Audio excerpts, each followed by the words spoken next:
Oui, quel beau chant. Il me semble que ce matin, là, il y a plein de belles phrases là, qui viennent toucher. Comment c'est bon de proclamer la grandeur, ce qu'on sait de Christ, ce qu'on sait de Dieu.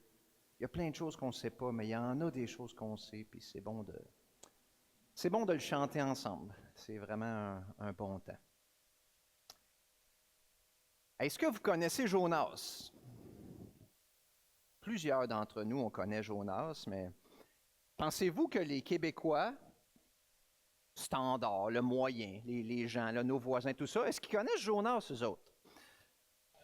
C'est embêtant, hein? Je me demandais ça. Moi, je me disais, ah, Jonas, là, c'est un personnage connu dans la culture québécoise. Mais j'ai fait un test cette semaine. J'ai demandé à deux de mes amis, des, des hommes instruits, qui sont curieux, qui connaissent là, plein d'affaires sur plein de choses, puis tu sais, sont allés à l'université, bon, ils ont vu plein d'affaires, mais ils n'ont pas grandi dans des familles chrétiennes, sont jamais allés à l'église, dans le fond, là, peut-être à un mariage ou deux, mais ils n'ont pas grandi dans des contextes chrétiens. Il y en a un qui a 30 ans, l'autre qui a à peu près 38 ans.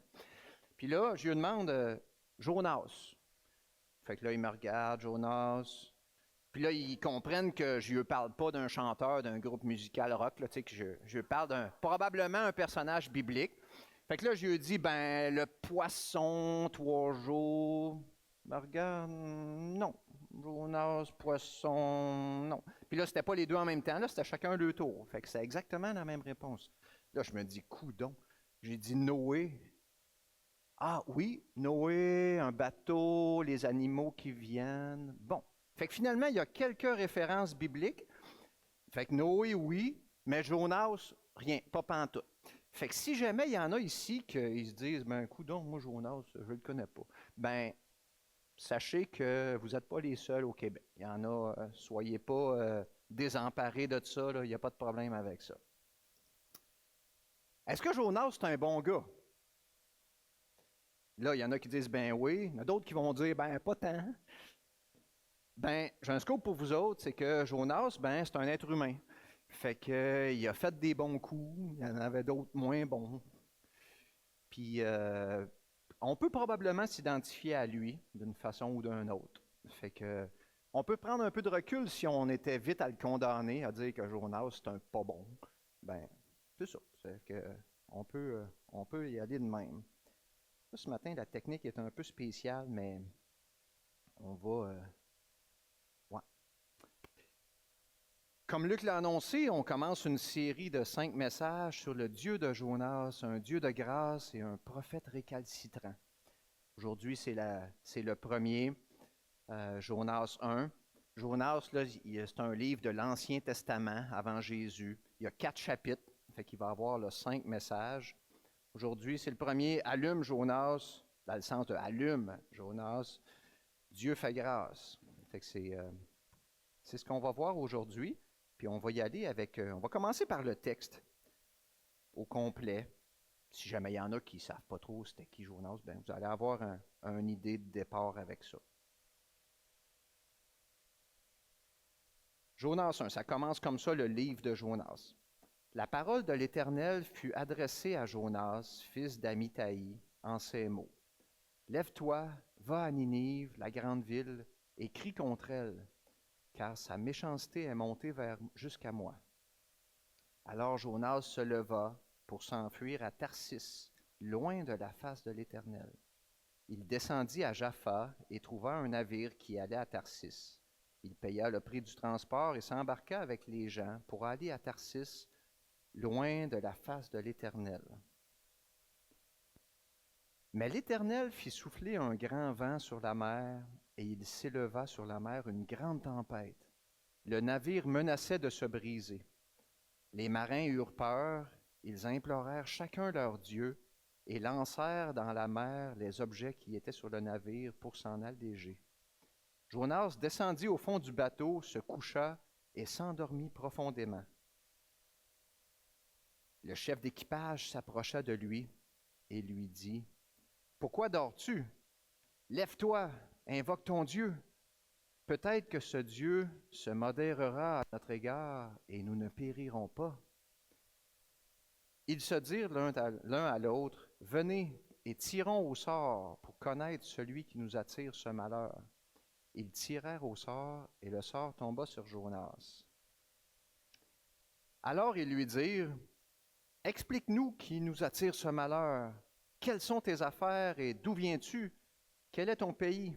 De quel peuple es-tu? » Il leur répondit, « Je suis hébreu et je crains l'Éternel, le Dieu des cieux qui a fait la mer et la terre ferme. » Ces hommes furent saisis d'une grande crainte et lui dirent, « Qu'as-tu fait là? » Car ces hommes savaient qu'ils fuyaient loin de la face de l'Éternel, parce qu'il le leur avait expliqué.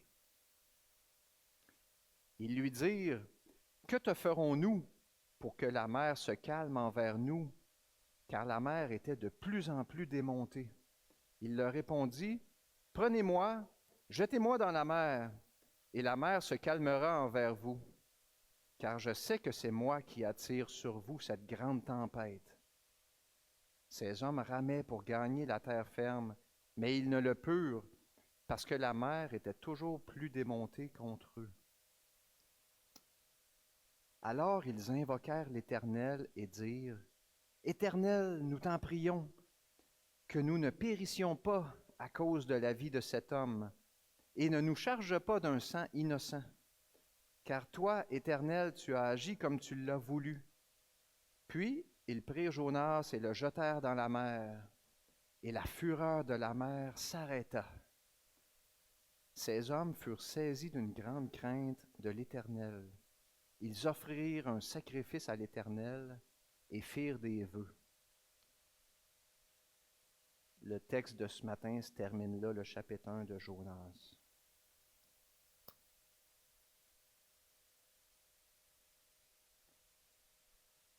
Ce qu'on va parler aujourd'hui comme plan de prédication, au début, on va présenter le personnage un peu plus, c'est qui Jonas, à quelle époque il a vécu, tout ça. Ensuite, dans le texte, on fait vraiment référence à Dieu. C'est Dieu qui est le personnage principal, le péché et la rébellion contre Dieu. Ensuite, la grandeur du vrai Dieu, puis Dieu fait grâce et délivre. On pourrait dire que la phrase principale là, d'aujourd'hui, c'est Dieu, le maître de l'univers, ben, il sauve des rebelles, puis il sauve des étrangers aussi. C'est au temps de Jonas, puis par Jésus, ben, Dieu, il fait grâce, hier et aujourd'hui. Il faut vraiment qu'on se questionne, là, qu'est-ce que ce texte-là, il y a pour nous? Qu'est-ce qu'il y a pour moi? Qu'est-ce qu'il y a pour toi? Qu'est-ce que Dieu veut nous dire? C'est Jonas, lui, il ne connaissait pas Jésus, puis les autres autour non plus, ils ne connaissaient pas Jésus, c'était avant Jésus, mais nous, on connaît Jésus. On veut faire des liens aussi tout au long de la prédication, puis tout au long de la série sur comment Jésus s'applique dans tout ça.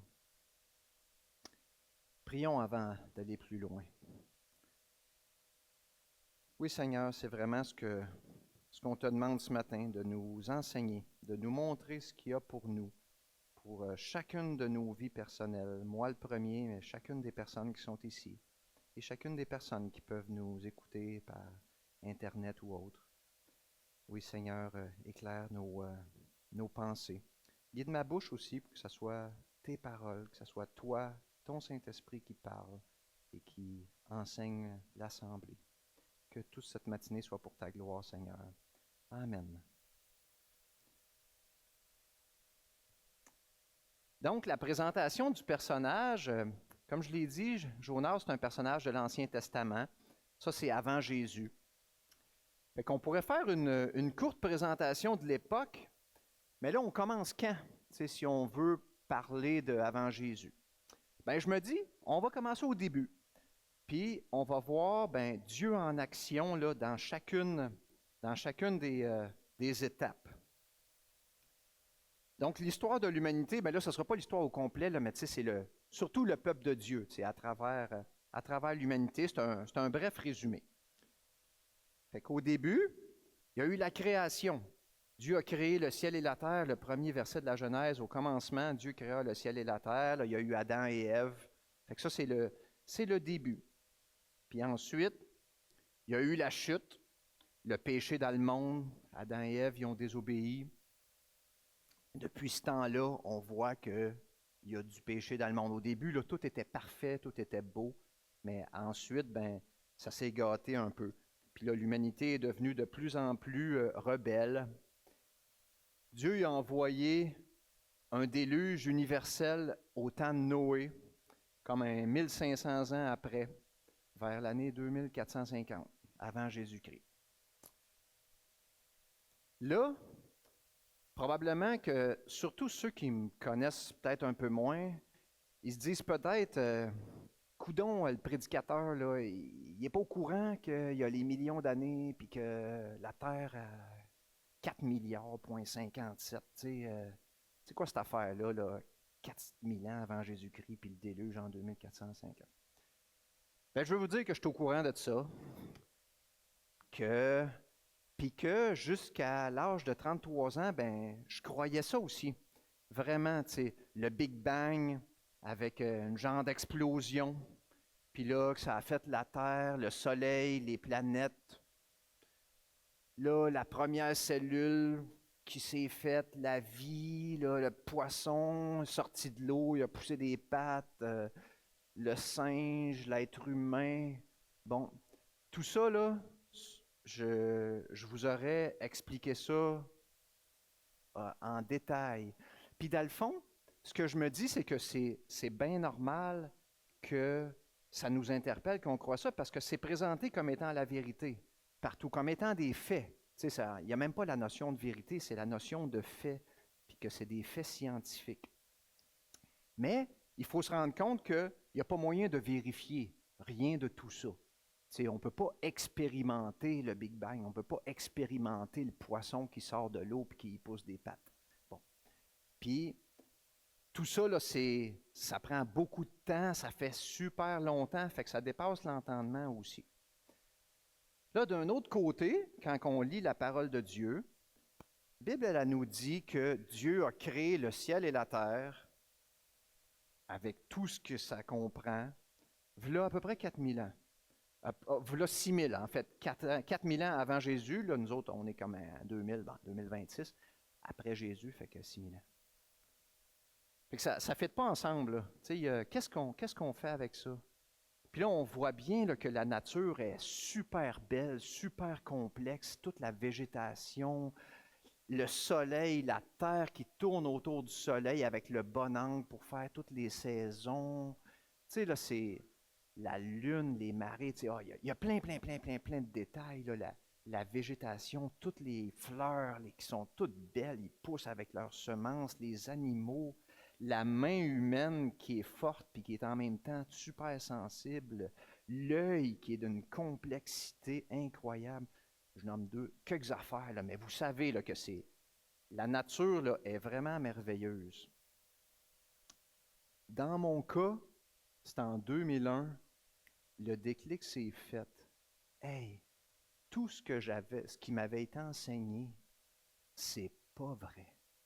C'est un échafaudage de concepts qui sont tous bien beaux, là, qui sont présentés par des gens en sarrau blanc, des scientifiques.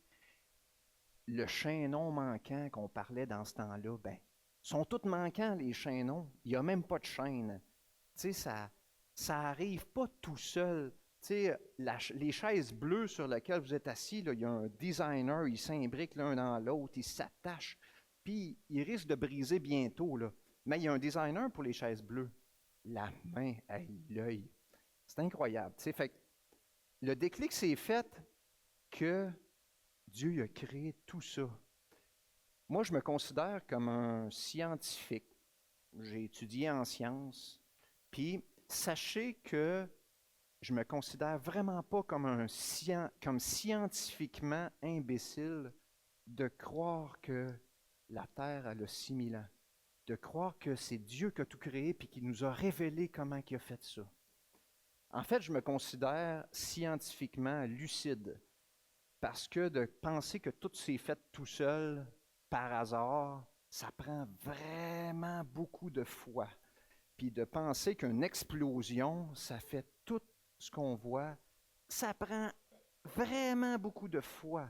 On ne se questionne pas, les gens ne se questionnent pas, mais quand on se questionne un peu, là, on voit bien que ça ne tient pas la route. Fait qu'en tout cas, ce que je veux vous dire, là, dans le fond, là, c'est que si jamais vous hésitez entre les deux, ben, vous pouvez croire au récit biblique sans être scientifiquement imbécile. Puis sachez que d'être scientifiquement imbécile, ce n'est pas très confortable pour un scientifique. Mais moi, je ne me considère vraiment pas comme ça. C'est plutôt que la nature a crié la puissance d'un Dieu créateur.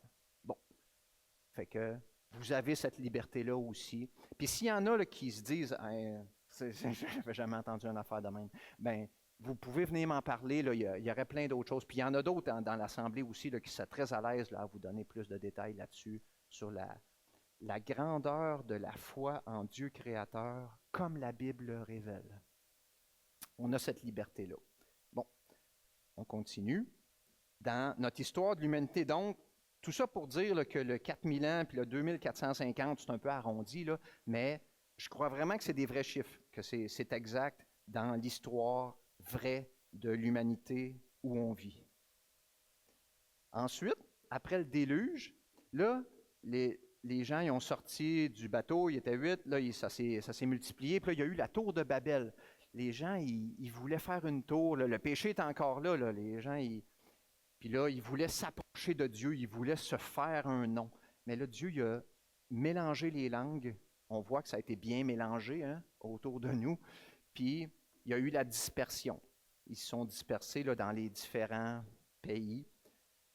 Abraham a été appelé. C'est là que le peuple de Dieu a commencé. Un peu plus tard, le peuple est allé en Égypte. Il y a eu l'Exode, Moïse, la traversée de la mer Rouge, vers 1450 avant Jésus. Puis là, sont entrés dans la terre promise. Là, il y a eu la royauté en Israël, entre autres avec David. Puis là, il y a eu de la chicane. Le royaume a été divisé. C'était encore en Israël, mais là, il y avait le royaume du Nord qui s'appelait Israël, le royaume du Sud qui s'appelait Juda. Ça, là, dans tous les livres de la Bible, là, ça nous parle de ça. Puis là, Jonas, lui, c'est dans ce temps-là qu'il était. Il était un prophète du Nord. On dit que, du royaume du Nord. On dit que son livre a été écrit, là, ça s'est passé là, vers les 760 avant Jésus, là, plus ou moins 10-20 années. C'est dans cette époque-là. Ensuite, là, le peuple a été déporté, il y a eu le retour d'exil, ils sont revenus en terre promise, mais là, il n'y avait plus de roi vraiment. Là, puis là, il attendait un Messie, il attendait un libérateur qui libérait des Romains, entre autres, mais des autres peuples qui les opprimaient. Puis là, comme en l'an 0 à peu près, bon, peu importe, Jésus est venu, la naissance de Jésus, le Fils de Dieu. Fait que ça, le but de ça, là, c'est pour situer Jonas. Jonas, il était prophète du Nord. Est-ce qu'il en parle ailleurs de Jonas? Oui, justement, dans le temps là, que dans le livre des rois, il parle justement là, quand il y avait le royaume divisé. Jéroboam, lui, c'était le roi là, du royaume du Nord. Jéroboam rétablit la frontière d'Israël depuis l'entrée de Hamath jusqu'à la mer de Araba. C'est pas grave là, si on ne sait pas c'est où ces places-là. Selon la parole que l'Éternel, le Dieu d'Israël, avait prononcée par l'intermédiaire de son serviteur, le prophète Jonas, fils d'Amithaï, de Gath-Hépher. Fait qu'on voit qu'il nomme aussi le fils d'Amithaï, là, comme dans le texte de Jonas, puis il dit que c'est son serviteur. C'est bien, c'était un prophète, il avait prophétisé des choses. Puis là, même, là, ça allait bien là, dans le royaume du Nord à ce moment-là, parce que les frontières sont agrandies. Fait que, le règne était prospère, mais il y avait une grande pauvreté spirituelle. Là, il faisait des rites religieux, puis il y avait de l'idolâtrie, la justice était corrompue. En tout cas, il y avait toutes sortes de... Ça allait pas si bien que ça, finalement. Mais c'est pour vous montrer que Jonas, c'est un vrai prophète qui a vraiment existé. Des fois, là, dans la société, on dit « Ah, Jonas, c'est le poisson. » Bon, c'est pas vrai, c'est un personnage mythique. Non. Jonas, c'est un vrai personnage. On le voit bien dans l'Ancien Testament. Gath-Hébert, là, ça, Hépher, c'était en Galilée, là, près de Nazareth. Fait que Jonas, c'est dans ce coin-là qui venait. Aussi, Jésus il en parle de Jonas à 2, 3 endroits. Ça, on va voir ça dans les prochaines prédications sur le livre de Jonas. Jésus, il se compare à Jonas qui a été 3 jours dans le poisson, mais là, Jésus, lui aussi, il a été comme 3 jours enseveli au tombeau. Il y avait plusieurs prophètes à cette époque-là qui avertissaient le peuple des mauvais comportements. Il y a 4 grands prophètes avec des longs livres, là, Ésaïe, Jérémie, Ézéchiel, Daniel. Bon, on lit ça dans l'Ancien Testament. Puis il y a 12 petits prophètes, parce que les livres sont moins longs, les livres sont plus courts, dont Habakkuk, qu'on avait étudié l'année passée, puis Jonas, c'est un des 12 petits prophètes qu'on étudie aujourd'hui.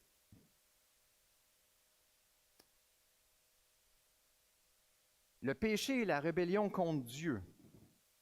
Fait qu'on revient dans notre texte, on va étudier notre texte un peu plus. Oh, désolé.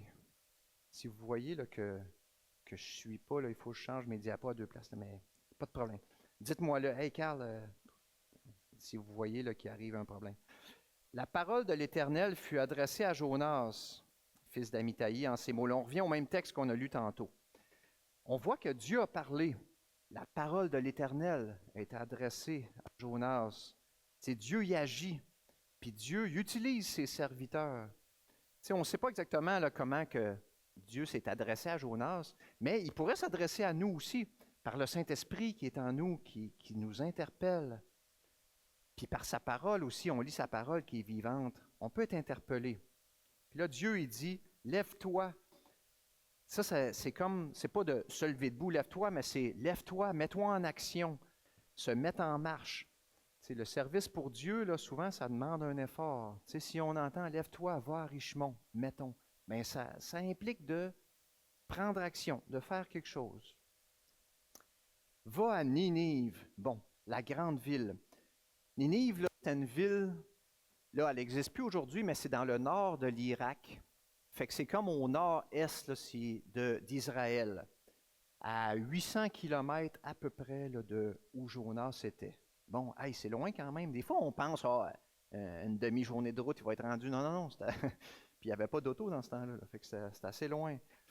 Puis ça, pour eux, ben, c'était comme les ennemis méchants. C'était un peuple qui n'était pas... Il y avait déjà eu du trouble avec eux autres là, dans les années avant.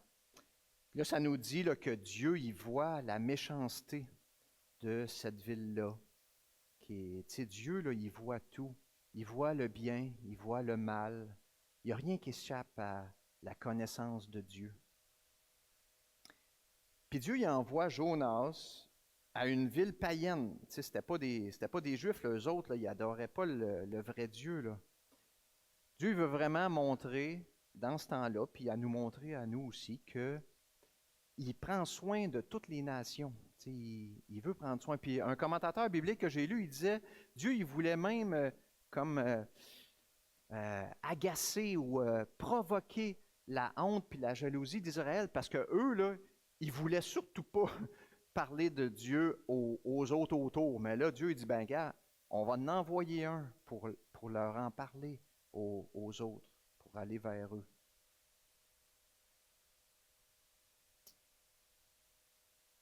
Jonas, lui, s'est enfui à Tarsis, loin de la face de l'Éternel. Là, on se demande si c'est sarcastique, là, loin de la face de l'Éternel, franchement. Puis Jonas, là, il connaissait Dieu, c'est un serviteur. On l'a vu tantôt, là, il était un prophète, un serviteur de l'Éternel. On peut se dire là, que des fois, des hommes de Dieu peuvent raisonner vraiment bizarre. Fait que si jamais ça arrivait autour de nous, ben, ça se peut. Fait que ça m'interpelle moi aussi. Je pourrais raisonner de façon bizarre des fois, mais en tout cas, je souhaite qu'on s'interroge là-dessus. C'est arrivé à Jonas. Tarsis, là, ça c'était en Espagne. Mettons, Ninive, là, c'était dans les terres du côté est, nord-est. Puis là, Tarsis, là, c'était allé au bout complètement au sud de l'Espagne, là, le détroit de Gibraltar. Puis même, le mot Tarsis, là, dans la langue de l'époque, là, ça voulait dire comme le bout du monde. On est allé au bout du monde. Mais pour eux, c'était vraiment le bout du monde. Je n'ai pas de belle carte là, à vous montrer, là, mais vous pouvez regarder ça sur Google Maps. Là, on voit bien là, qu'Israël, là, l'Espagne, là, c'est complètement à l'autre bout de la mer Méditerranée, puis Ninive, là, c'était à l'opposé complètement.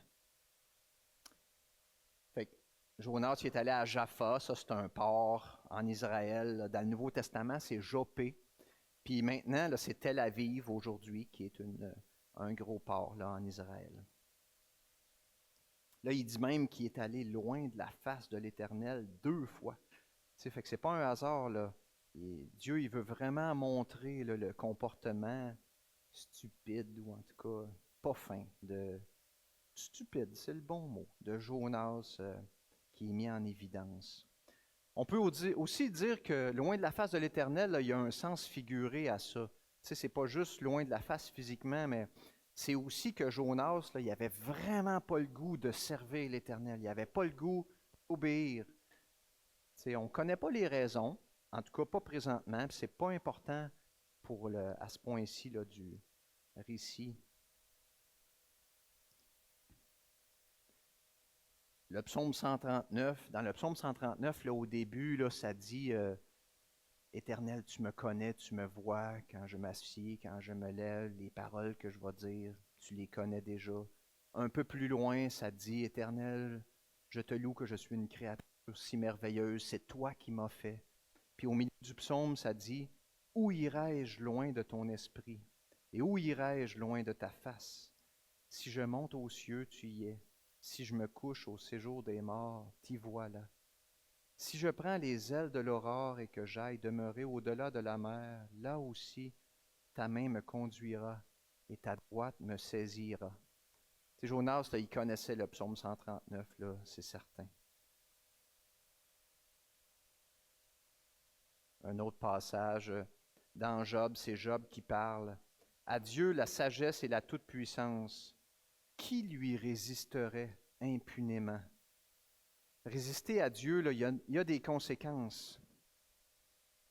C'est sûr, tu sais, quelle folie de penser qu'il n'y aurait pas de conséquences à résister à Dieu.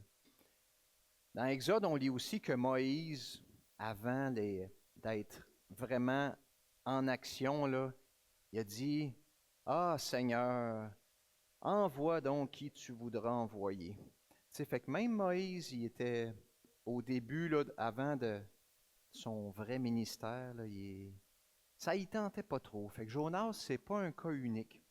Fait que si jamais ça nous arrive aussi, ben, sachons qu'on est sujet à ça, à pas être prompt à obéir. Les personnages de l'Ancien Testament aussi, ça leur arrivait. Dans Nombre, ça dit « Sachez que votre péché vous retrouvera ». Des fois, on veut se sauver de notre péché. Le péché, ça, c'est la désobéissance à la volonté de Dieu.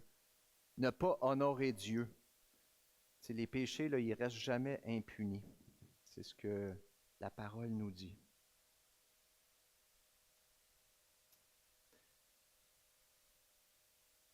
La troisième partie, la grandeur du vrai Dieu. Là, on parle toujours du même Dieu. Là. C'est Dieu, il envoyait Jonas, mais Dieu, là, il est vraiment grand. C'est ce qu'on va voir dans la prochaine partie. On va approfondir ça. Mais l'Éternel fit souffler un grand vent sur la mer. L'Éternel, là, il est le maître de la nature. Dans Jésus, là, il avait apaisé la tempête, puis les gens autour de lui n'en revenaient pas. Oh, c'est qui lui qui apaise la tempête? Mais là, ici, dans Jonas, Dieu, il a provoqué, il a fait la tempête. Et la tempête sur la mer, là, c'est quelque chose. Puis, c'est notre grand Dieu. C'est lui qui est maître de la nature. Est-ce qu'on le sait vraiment, qui est le maître de la nature, que c'est un Dieu grand, qui est actif? L'auteur, là, il n'a pas peur de l'écrire, de l'affirmer. Moi, est-ce que je suis aussi audacieux que ça dans mes conversations, de prétendre, de dire, d'affirmer que Dieu il est le maître de la nature, de tout ce qui se passe?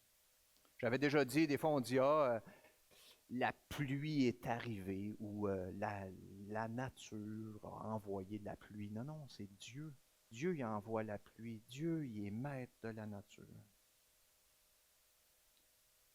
Il envoie une grande tempête. Les marins, ils ont peur, puis ils implorent chacun leur Dieu. T'sais, les marins, là, c'est des païens. Ben, sinon, ça ne dirait pas qu'ils implorent chacun leur Dieu. Ils implorent d'autres dieux. Mais ils pensent aussi que leur Dieu, ben, il pourrait faire quelque chose. T'sais, les marins, ils ont foi en quelque chose. Ils considèrent aussi que la tempête, elle doit venir d'un Dieu. Ah, je ne sais pas exactement ce qu'ils pensaient, mais le monde autour de nous, là, ils ont aussi foi en quelque chose. Tous les êtres humains, ils croient quelque chose. On a à réaliser ça. Oh, excusez. Puis le fait que Jonas, il dort profondément dans la tempête, là, ça, c'est Dieu donne le sommeil. Il est dans sa souveraineté, Dieu, il permet même à Jonas de dormir. Puis on voit là, que Jonas, il est descendu pour dormir. Jonas, il était descendu à Jaffa pour prendre le bateau. Il était descendu dans le bateau pour fuir Dieu. Jonas, il est vraiment sur une descente là, dans ce bout-là. Là, le chef d'équipage, lui, il prend son rôle au sérieux. Il voit, pourquoi tu dors? Qu'est-ce que tu fais là? Ça n'a pas de bon sens. Lève-toi, invoque ton Dieu. Puis ça, ce qui est vraiment humoristique de la part de Dieu, c'est que dans l'hébreu, là, dans le texte original, c'est les mêmes mots que Dieu avait dit à Jonas au début de tout. Lève-toi, mets-toi en action. Puis c'était crie à Ninive. Ben là, c'est crie à ton Dieu. Fait que Jonas, il fuyait pour ne pas entendre ce que Dieu disait. Puis là, c'est le capitaine, le chef d'équipage. Il dit exactement la même affaire. Lève-toi, crie à ton Dieu. Peut-être que ça va faire quelque chose. Tu sais, le chef, là, il est vraiment engagé. Puis le chef, il dit, ben, peut-être que Dieu, il va se modérer à notre égard, puis on ne périra pas. Fait que le chef, il considérait là, que les humains, ils ne peuvent pas forcer la main de Dieu. Tu sais, c'est Dieu qui est souverain. Fait que si moi je dis, hey Dieu, là, fais donc ça, ben, ça se peut qu'il le fasse, mais ça se peut qu'il ne le fasse pas. Tu sais. Surtout si je suis un peu orgueilleux, c'est clair qu'il ne le fera pas. Mais fait que le chef d'équipage, on peut penser en lisant ça qu'il avait compris ça. Nous autres, est-ce qu'on a compris ça? Que Dieu, il n'est pas au service, à notre service de l'être humain. Là, les autres marins, ils tirent au sort. Tu sais, dans le fond, là, eux autres, ils considéraient que le tirage au sort, là, ben, c'est dirigé par quelqu'un. Tu sais, c'est pas du hasard. Encore une fois, c'est la souveraineté de Dieu. Tu sais, nous autres, autour de nous, là, tout le monde, il croit que le hasard, ben, c'est vraiment le hasard. Là. On tire au sort, la 649, ou peu importe. Mais est-ce qu'on croit à la souveraineté de Dieu vraiment? Que c'est Dieu qui règle le sort. Puis là, ben, comme on peut s'y attendre, ben, le sort il est tombé sur Jonas. C'est Dieu, il répond à leur foi en désignant Jonas. C'est Dieu, il se plaît là, à agir avec puissance pour montrer sa grandeur. Puis, il n'y en a aucun là, des marins qui doutent de la réponse du sort. Là. Ils savent que c'est vrai, que c'est ça. Puis en passant, là, ben, le tirage au sort là, au temps de Jonas, dans cette société-là, c'était pas interdit pour déterminer la volonté du vrai Dieu. Puis en fait, même dans le Nouveau Testament, on le voit aussi, là, juste après la résurrection de Jésus, il y était 11 apôtres, ils voulaient en désigner un 12e, puis là, ils ont prié, puis ils ont tiré au sort pour désigner le 12e apôtre, puis c'est Matthias qui a été désigné. On lit ça dans Acte 1, les versets 24 à 26. Ils ont prié, ça prend une foi sincère, puis Dieu a montré. Je ne vous dis pas qu'on devrait tirer au sort pour toutes les décisions qu'on a à prendre, mais en tout cas, dans ce temps-là, c'était quand même quelque chose qui se faisait. Comme dans Proverbe 16, ça dit On jette le sort dans le pan de la robe, mais toute décision vient de l'Éternel. Ça, c'est comme une autre affirmation de la souveraineté de Dieu en toutes choses. Puis là, ici, là, ça peut être les choses importantes, mais les choses banales aussi, les choses moins importantes. Vraiment la souveraineté de Dieu qui est montrée dans le livre de Jonas. On continue dans notre texte. Là, les autres, ils disent « Hey, t'es qui toi? Qu'est-ce que tu fais sur notre bateau finalement? » Là, le sort, il venait de montrer Jonas, c'est quoi ton pays, quel peuple? Là, Jonas, il répond, il est franc. Il dit « Je suis hébreu, je crains l'Éternel, le Dieu des cieux, qui a fait la mer et la terre ferme. » Hey, Jonas, il n'était pas obligé, lui-là, d'exposer sa foi. Il n'a pas perdu la raison au complet, Jonas.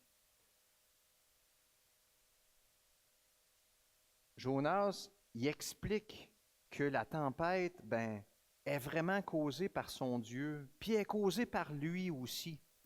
Il dit, je crains le Dieu des cieux qui a fait la mer, la terre ferme. Ce verset-là, c'est un des punchs là, du chapitre 1, la déclaration de Jonas. C'est quand même surprenant là, pour un rebelle qui fuyait Dieu. Mais c'est ça qu'on voit. Puis là, il dit, le Dieu des cieux qui a fait la mer et la terre ferme. On peut se dire, OK, comment il savait ça? D'où ça vient? J'en ai parlé un peu tantôt, mais on peut lire vraiment dans Genèse 1. C'est au début du 3e jour. Dieu dit que les eaux qui sont au-dessous du ciel s'amassent en un seul endroit et que la partie sèche paraisse. Il en fut ainsi. Dieu appela terre la partie sèche et il appela mer la masse des eaux. Dieu vit que cela était bon. Puis là, dans le restant du verset, on voit que Dieu a créé la végétation. Il y eut un soir, un matin, ce fut le 3e jour. Et Jonas est au courant de ça. Dieu il a révélé qu'il a fait la terre et le ciel.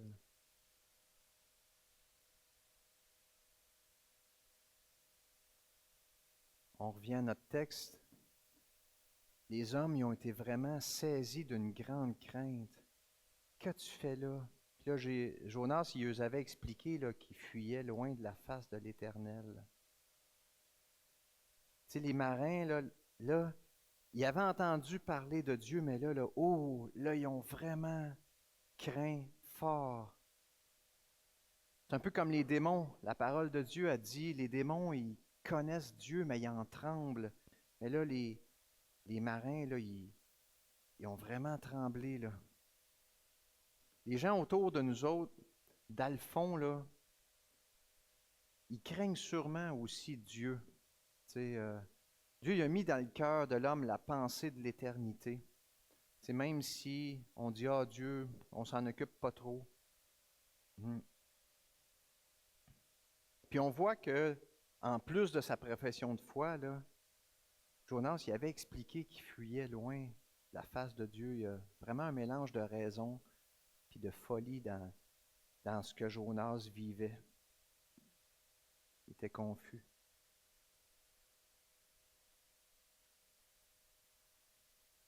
Là, les marins, ils savent là, que la solution, elle passe par Jonas ou elle passe par le Dieu de Jonas. Que te ferons-nous pour que la mer se calme?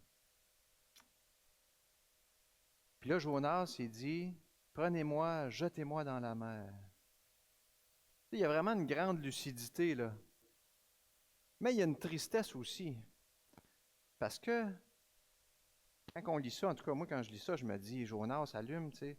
Il aurait juste à se repentir, à dire, pardon Seigneur, j'ai été stupide de te fuir de même. T'sais. D'après moi, la tempête, elle se serait arrêtée.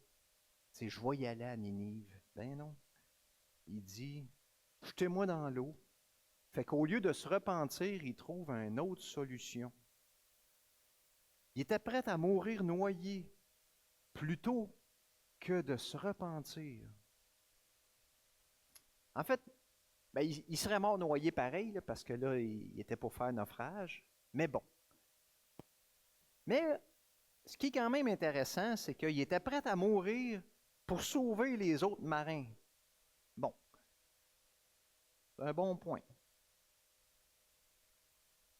Puis, tu sais, fait qu'on peut voir là, que Jonas, il était prêt à mourir, à donner sa vie pour sacrifier sa vie, pour sauver la vie des autres. Tu sais, ça nous fait penser à Jésus. Hein?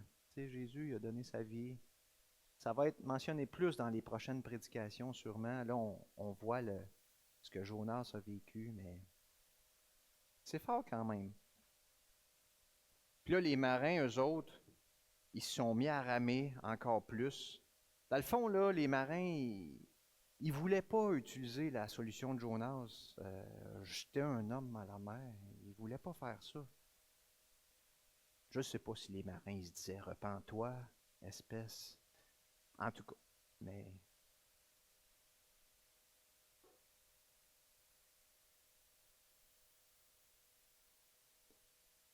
Avec le grand Dieu, on a vu, là, Dieu, il contrôle toutes choses. Il contrôle vraiment la nature. C'est notre grand Dieu qu'on connaît. Là, Dieu, il fait grâce, il délivre. On va voir le dernier point.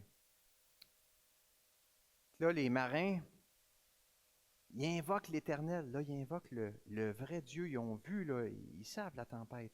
Éternel, on t'en prie. Puis là, ils veulent pas prendre la solution de Jonas, mais ne nous charge pas d'un sang innocent. Ils savent bien que Jonas, il est pécheur aussi, mais ils disent là, pardonne-nous ça.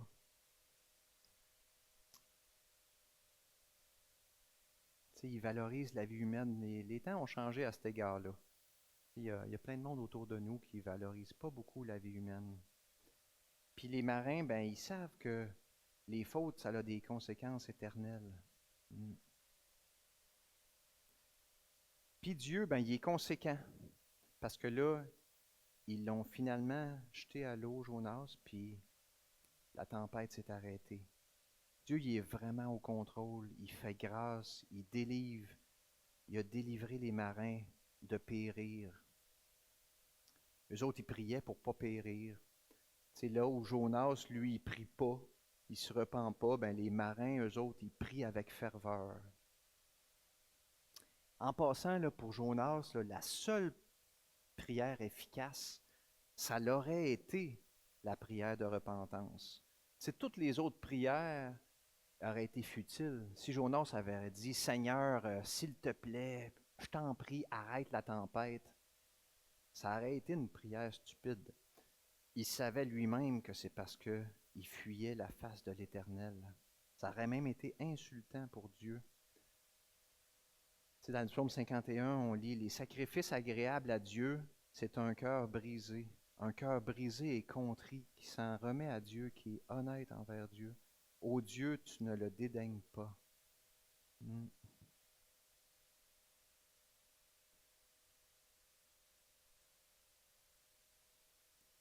Puis là, les marins disent « Éternel, tu as agi comme tu l'as voulu. » Tu sais, les marins, ils reconnaissent ça, la souveraineté de Dieu. Dans une autre traduction, ça dit « comme il lui plaît à Dieu ». C'est vraiment rare chez les non-croyants que les non-croyants, ils reconnaissent la souveraineté de Dieu. Puis en passant, on voit même l'opposé des fois chez les croyants, qui ne reconnaissent pas la souveraineté de Dieu. Le psaume 135, tout ce que Dieu veut, il le fait. Dans Daniel 4, moi, Nabuchodonosor, là, c'était un roi méchant, mais qui a vu finalement l'action de Dieu. Je glorifie le roi des rois. Qui peut, le roi des rois, le roi des cieux, qui peut abaisser ceux qui marchent avec orgueil? Il savait que lui avait été orgueilleux pas longtemps avant. Ces hommes furent saisis d'une grande crainte de l'Éternel. On revient à notre texte. Ils offrirent un sacrifice à l'Éternel et firent des vœux. Des vœux, ça c'est une promesse, un engagement. T'sais, ils ont fait une promesse à Dieu, ils ont pris des engagements. Ils ont vu la puissance de l'Éternel. Ils avaient vu la tempête, mais ils ont surtout vu que la tempête a arrêté aussi. Il était saisi d'une grande crainte. Au début du récit, il invoquait d'autres dieux, mais là, il honore l'Éternel. On ne parle plus d'eux autres dans les 3 chapitres suivants, mais on peut se demander, est-ce que c'était une nouvelle foi qui était authentique? On serait porté à penser que oui, une grande crainte de l'Éternel, puis promettre des choses. Tu sais, on va peut-être les revoir au paradis, qui sait, les marins. C'est Dieu, là, c'est le personnage principal dans ce texte-là, mais les marins, c'est des personnages secondaires qui sont fascinants. On voit que la fuite de Jonas, elle a servi la cause des marins. Tu sais, Dieu il a utilisé cette fuite-là pour interpeller les marins. Dieu, il crée les circonstances, puis il les utilise à sa faveur. Puis en passant, là, les marins, à ce moment-là, eux autres, ils ne savent pas que Jonas, dans 3 jours, il va être encore vivant. Eux autres, ils viennent de le jeter à l'eau. Un peu comme les témoins de la crucifixion de Jésus. Ceux qui étaient là à la crucifixion de Jésus, ils ne savaient pas que Jésus, 3 jours après, il serait encore vivant. C'est vraiment, vraiment merveilleux la façon que Dieu sauve, que Dieu fait grâce, que Dieu utilise toutes les circonstances. Dieu, il fait grâce. Le péché puis la rébellion contre Dieu, on l'a vu, Dieu, il ne tolère pas ça. Dieu, il est sérieux. On pourrait dire, allume, Carl. Tu sais, allume-toi. Le péché et la rébellion, là, c'est sérieux. C'est Dieu, il ne tolérait pas la méchanceté des Nénivites. Il ne tolère pas la rébellion de son prophète non plus. Puis le fait que Dieu a des conséquences pour ça, ça élimine pas la compassion divine. C'est pas incompatible. Dieu, il s'en occupe aussi. Puis il a compassion des croyants. La grandeur du vrai Dieu, on a vraiment vu ça, la souveraineté de Dieu sur l'humanité, la création.